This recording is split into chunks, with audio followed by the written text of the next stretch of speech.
as the weather is very hot today, it's not so favorable, but then also our heart is very warm and our heart and our zeal is much more warmer than this weather. We all are very dedicated towards our culture, and whatever we practice in this country is all has some reasons. इन सभी चीजों के पीछे कारण है और इन कारणों को हम यथावत अच्छे से मनाते हैं। इसके पीछे के कारण बहुत ही गूढ़ हैं और इसके पीछे के जो कारण ही हैं जो हमें हर साल इसको मनाने के लिए बाध्य करते हैं। रक्षाबंधन का जो त्योहार है ये पौराणिक है और ये आज का त्योहार नहीं है, इसके पीछे बहुत ही कारण है। जैसा शकुंतला मैम ने कहा कि अनेकता में एकता, हालांकि हमारे विविधता में एकता है, हम विविध हैं, विविधता है हमारे अंदर और इन विविधताओं में हम एकतावान हैं। हम एकता से चलते हैं, इन सभी चीजों को एक साथ लेके हम सभी धर्म पंथों के लोग एक साथ बड़ी खुशहाली के साथ रहते हैं। भारत वैसा देश, इसमें समस्त त्योहार आते हैं जिसमें से रक्षाबंधन एक त्योहार है और इसको हम बहुत ही हर्ष के साथ मनाते हैं क्योंकि ये बहुत हमारे करीब है। ये ऐसा त्योहार है जिसमें भाई बहन की जो प्रेम होता है उसका हम दर्शन कर पाते हैं। हालांकि इसके पीछे का जो इतिहास है ये बहुत ही तरह तरह के इतिहास इसके पीछे हैं, केवल एक इतिहास नहीं है इसके पीछे। यह जानना बहुत जरूरी है कि रक्षाबंधन क्यों मनाया जाता है। रक्षाबंधन केवल भाई और बहन में नहीं मनाया गया। रक्षाबंधन सबसे पहला रक्षा, अगर किसी ने दुनिया का सबसे पहला रक्षा बांधा है तो वो एक पत्नी ने पति को बांधा था। वो सची थी जो इंद्र को रक्षा बांधती है, सबसे पहला रक्षा, सबसे पहला। आने वाले समय में समय जैसे जैसे परिवर्तित हुआ है, चीजें बदलती गई हैं। रक्षा का मतलब एक सूत्र जिसके माध्यम से ये सुनिश्चित कर लिया जाए कि सामने वाला हमारे प्रति समर्पित रहेगा और हमारे लिए कभी भी सुरक्षा के लिए हमारी जरूरतों में हमारे साथ खड़ा रहेगा। रक्षा का मतलब यही होता है, इसीलिए इस त्योहार का नाम रक्षाबंधन है। रक्षाबंधन पहला जो मनाया गया वो सची के द्वारा, इंद्र की पत्नी के द्वारा मनाया गया, जब देवताओं के, असुरों का, राक्षसों का अधिग्रहण हो गया। उन्होंने उस पर चढ़ाई करके स्वर्ग अपने कब्जे में कर लिया। तब भगवान से उन्होंने याचना की और तब भगवान उन्हें रक्षा देते हैं कि अगर इंद्र ये रक्षा पहन के जाएंगे तो उन्हें कोई परास्त नहीं कर पाएगा।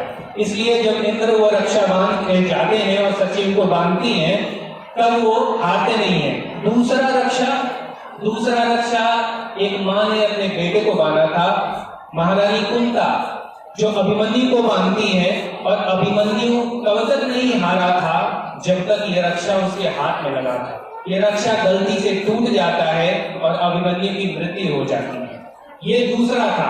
तीसरा तो लंबा चौड़ा है और सबसे पहला इतिहास में आता है वो है लक्ष्मी जी। हमारी देवता जो लक्ष्मी जी हैं वो राजा बलि को बांधती है।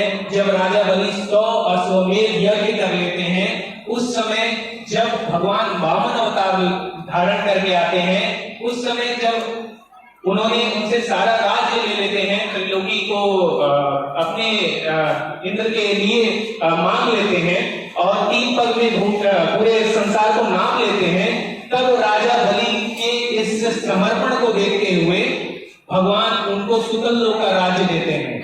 पर राजा बलि की भक्ति इतनी प्रगाढ़ होती है कि राजा बलि ये याचना करते हैं कि हे प्रभु, जहां हमें भेज रहे हैं वहां आपके दर्शन नहीं हो सकते।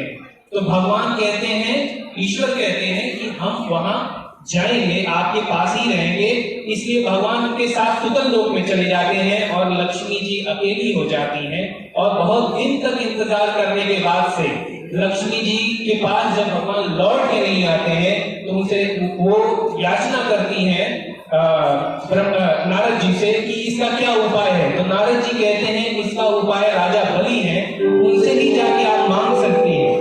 जब उनके पास पहुंचती है लक्ष्मी जी, वहां रक्षा बांधती है और राजा बलि को अपना भाई बनाती है। राजा बलि को जब अपना भाई बनाती है तो जब बहन भाई को राखी बांधती है तो कुछ लेती है और भाई कुछ देता है।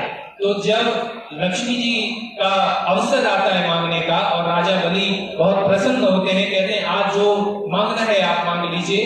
तो बस यही लाइन था जिसमें राजा बलि फंस जाते हैं। और ये जब वो मांग लेती हैं तो कहते हैं क्या दें, तो कहती हैं अपने, अगर मैं बहन हूं तो आपके जीजा जी को मुझे दे दीजिए, मीन्स जो हमारे भगवान है उन्हें हमें दे दीजिए वापस।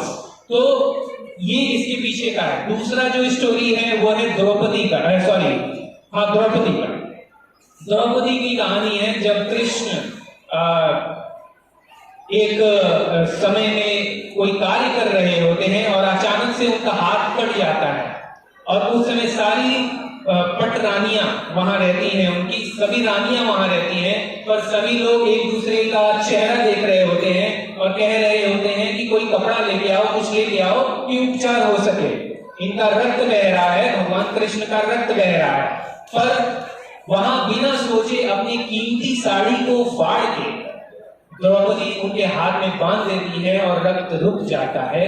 और इस चीज से प्रसन्न होकर भगवान कृष्ण उन्हें वरदान देते हैं कि ये जो तुमने किया है ये अक्षय होके तुम्हें मिलेगा, ये अनंत रूप में तुम्हें मिलेगा। और ये वही समय था जब द्रौपदी का चीर हरण हो रहा था। उस समय भगवान कृष्ण अपने उस दिए वादे को, उस बंधे उस धागे को अनंत रूप करके साड़ी के रूप में प्रकट होते हैं और द्रौपदी की रक्षा करते हैं। तो ये दूसरा कारण बहुत है। और अगर आपको ऐसा लगता है कि ये त्योहार केवल हिंदुओं के लिए है तो ऐसा नहीं है। रानी कर्णावती हुमायूं को राखी भेजती है। रानी कर्णावती हुमायूं को राखी भेजती है और अपने साम्राज्य, अपने राज्य की रक्षा के लिए उन्हें एक पत्र लिखती है और हुमायूं ने उनके इस पत्र को स्वीकृति देते हुए उनके राज्य की रक्षा किया है और उन्हें राज्य वापस उनके बेटे को लौटा के दिया है। तो ऐसा नहीं है, ये ऐसा त्योहार है जो सभी धर्म पंथों के लिए है। भाई और बहन का रिश्ता केवल एक मजहब, किसी रिलीजन के लिए नहीं है, ये सबके लिए है, क्योंकि भाई बहन का रिश्ता सभी धर्म में सभी जगह है और ये अटूट है। तो ये जो रक्षाबंधन का इतिहास है वो ऐसा ही है। ये इतिहास ये बताता है कि ये रक्षा का बंधन है। बहन भाई से रक्षा का वचन लेती है और भाई उसे जीवन भर सुरक्षा देने का वादा करता है। ऐसे ही समय समय पे चीजें हुई हैं जैसे मैंने तुम्हें बताया। पर सबसे इम्पोर्टेंट ये इसलिए हो गया आगे चल के क्योंकि पहले के समय में बहनें जब शादी हो जाया करता था, विवाह हो जाने के उपरांत वो अपने घर लौट के नहीं आ पाती। सबसे बड़ा कारण, इसको प्रचलित करने का सबसे बड़ा कारण ये रहा कि बहनें वापस नहीं आ पाती थी। बहुत दूर दराज में शादी होने के कारण पहले में यह प्रचलन नहीं हुआ करता था कि बहनें घर आने की विधा नहीं हुआ करती थी। इस वजह से यही एक कारण हुआ करता था कि भाई और उनके सगे संबंधी उनके पास जा सके और एक प्रेम का बंधन बना रहे और ये संबंध कहीं खत्म न हो जाए। क्योंकि बहन जब विदा होकर चली जाती है तो सारा कुछ छूट जाता है, सब कुछ छूट जाता है, उसका सारा संबंध वगैरह सब कुछ ऐसा लगता है सब कुछ खत्म हो गया। यही एक त्योहार है, यही एक समय होता है जिस समय इन सभी चीजों को हम और मजबूती दे पाते हैं। तो ये जो त्योहार है इसलिए इतना इम्पोर्टेंट है और इसे हमें बहुत ही महत्व देना चाहिए। और भाई बहन का रिश्ता वैसे भी बहुत ही गूढ़ है, बहुत ही मजबूत है, तो इसे बना के रखना चाहिए और हमें इसे बहुत ही हर्षोल्लास के साथ मनाना चाहिए और सबसे बड़ी चीज इसके पीछे के कारणों को जानना चाहिए। इसलिए मैं आप सभी को रक्षाबंधन की बहुत ही बधाई और शुभकामना देता हूँ और भाई बहन का रिश्ता ऐसे ही बना रहे, सभी लोग खुशहाल रहें। भारत देश खुशहाल हो। Thank you.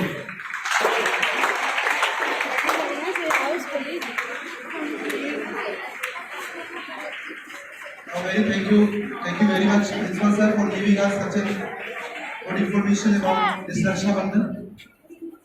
Now assembly dispersed. Displaying body of Radha Bandhan.